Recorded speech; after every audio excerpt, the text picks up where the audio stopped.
Hello everyone, welcome back to my channel. Today, I'll be talking about a very well-known American business magnate, software developer, investor, author, and philanthropist. Known as the Sultan of Software. Can you guess who he is? Bill Gates.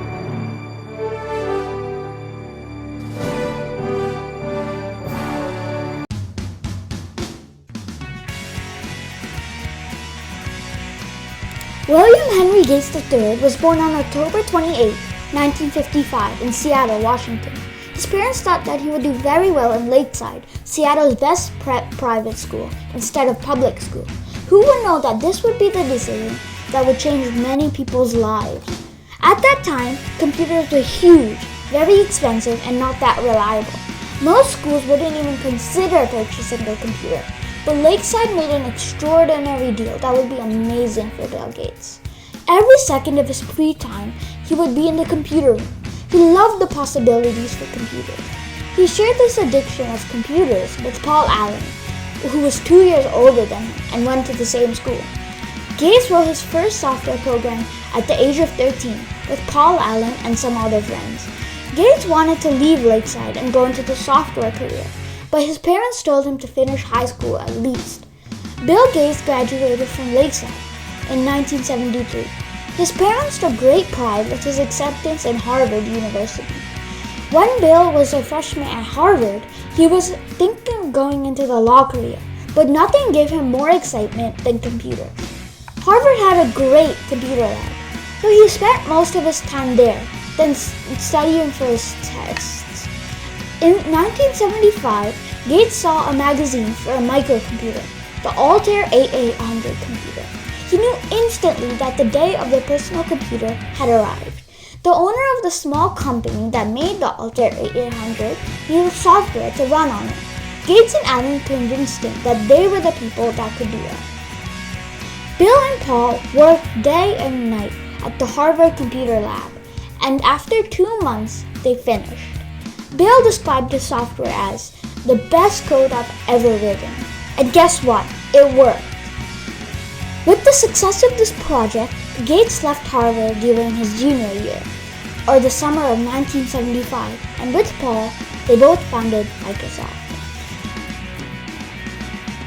Much of the software that Microsoft made got copied, and Bill stated, as a majority of hobbyists must be aware, most of you steal your software. Hardware must be paid for, but software is something to share. Who cares if the people that worked on it get paid? Is this fair? But those who have been reported to us may lose something in the end. Gates and the owner of Altair disagreed on many things. Later, they stopped doing business with Altair, and they were allowed to keep the software that him and Paul created.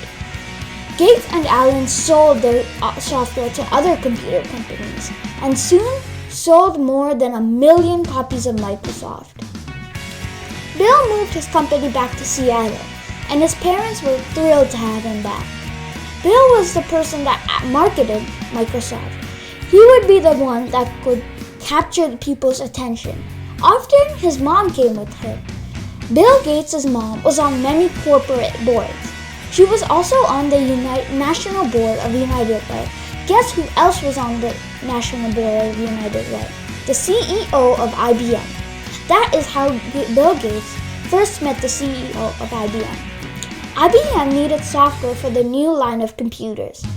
They asked Bill and Paul to design their new software. Microsoft created a new software for IBM called MS-DOS. IBM wanted to buy MS-DOS for a large amount of money, which would give IBM full control of the software. Microsoft refused. This would mean that every copy of MS-DOS that was sold, IBM would have to pay a licensing fee, which made Microsoft very rich. IBM accepted because they had no other option at that time. At that time, there were other personal computers that were cheaper. Bill sold MS-DOS to them too, so IBM had a lot of competition. Between 1978 and 1981, Microsoft's growth was tremendous. Even with being so rich, he still understood the importance of money and never flew first class and gave himself only what he needed. Microsoft began working on software for innovative companies like Apple. Apple's Macintosh and their software was ingenious. Many people thought that Apple was the way into the future. To create a new standard, you take something that's really new and captures people's imagination. Of all the machines I've seen, the Macintosh is the only one that meets that standard, said Bill Gates. This shows the greatness of the software that he's created for Apple. By 1983, the future for Bill Gates looked amazing. The PC business was thriving and his software was getting very popular. Bill and everyone at the company was stunned when Paul Allen was diagnosed with a type of cancer. This gave Bill a perspective that he really thought about. What other people go through. Paul Allen later left Microsoft. Bill worked very hard despite his friend leaving the company, and it paid off. In 1985, Microsoft had a staggering $140 million in sales. In 1986, Microsoft introduced Microsoft Windows, which would later become the company's signature program. In 1968, Bill Gates took his company Microsoft public. Bill owned 45% of the company, so this made Bill a billionaire at the age of. IBM thought that they could overtake Microsoft with their own software, so IBM launched their own operating system, OS/2, on May 22, 1990. Bill Gates launched Windows 3.0. This new and improved software quickly overtook IBM's OS/2. The Justice Department got complaints that Microsoft was charging computer manufacturers a licensing fee for the total number of computers sold, which didn't even include computers that were running Windows. Bill Gates launched Windows 95 in 1995. This was a huge success for Bill Gates. It was a very user-friendly software that many liked. Bill Gates is also very philanthropic. He donated $200 million for computers in libraries all over the country.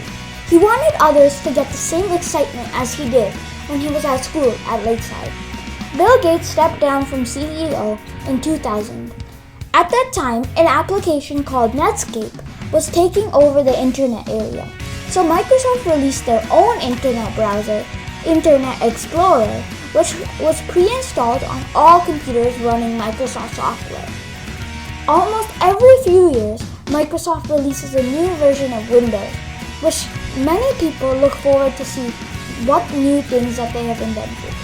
Microsoft is a huge tech company, impacting the lives of many people around the world. Microsoft Windows runs on more than 75% of all computers in the world. And who knows, computers might not have come this far without Bill Gates. That's all for today's video. See you again next time.